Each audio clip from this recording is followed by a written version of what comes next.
Ils ont autrefois porté la plume et l'autorité des fonctionnaires de gloire. Aujourd'hui, ces chefs sont à la bout des événements.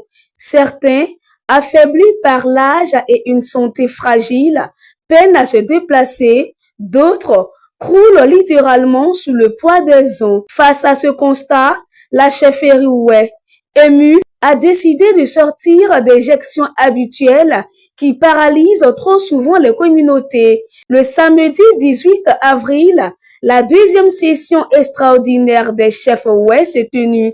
Le Haut Conseil a opiné sur deux chantiers majeurs, l'autonomisation du peuple Oué et l'amélioration des conditions de vie, notamment sanitaires et nutritionnelles. Pour concrétiser ces engagements, M. Guy Bastin, président de la commission santé, a annoncé un dispositif inédit. C'est pour ça que je demandais, est-ce qu'on peut créer une plateforme sanitaire sur laquelle on peut chaque jour passer des messages de sensibilisation pour que on prenne conscience de nous-mêmes, notre santé. Avoir des partenaires, c'est-à-dire les représentants, les cadres compétents de la santé sur place avec qui je communique pour voir C'est l'extrême pauvreté qui ronge les villages Oué.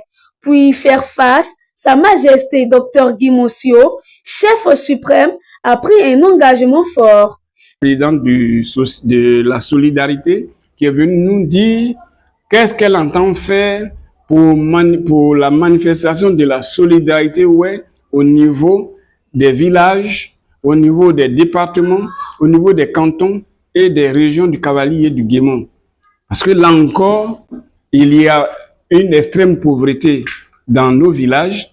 Pour que la solidarité puisse commencer, moi, en tant que chef suprême, que je vais alimenter chaque année ce fonds de solidarité-là d'une somme de 1 million pour aller en aide à nos chefs, à nos parents qui ont pris de l'âge. 1 million de francs CFA, un geste que le chef suprême veut voir imité par d'autres notables. Et j'appelle donc tous les Oué à faire la même chose. Parce que le peuple Oué ne pourra nous faire confiance, les cadres ne pourront nous faire confiance que si nous manifestons notre intégrité, si nous manifestons notre bonne volonté. Dans l'ouest du pays, un autre problème gangrène la cohésion sociale, les conflits fonciers. Et là, le Haut Conseil a tranché. Le colonel Oulei a été nommé président du Conseil foncier, une décision claire pour apaiser les tensions. Je tiens à remercier ici notre déployé qui a bien voulu me donner une responsabilité, mais assez large. Elle est lourde. Il s'agit du président du Conseil du foncier rural. Alors sincèrement, nous en souffrons. Nos terres souffrent. Et ce domaine, j'ai besoin de la présence de tous les Oué, des têtes, pour que ce travail soit fait. Mais nous sommes à un départ et nous allons réussir cette mission. À la sortie de cette rencontre, le docteur Dognondi Théodore, chef chargé des us et coutumes, s'est dit prêt à accompagner ses aînés. Voilà. Et donc, dans ce que nous faisons aujourd'hui, c'est de trouver des éléments autres que la gestion habituelle qui paralyse le peuple oué. Nous sommes en train de voir pour mettre en place une solidarité, une caisse de solidarité du peuple oué, parce qu'on s'est rendu compte que les chefs traditionnels, la plupart du temps, bon, lorsqu'ils sont à la retraite, ils sont parfois livrés à eux-mêmes, ils ont que leur petite pension.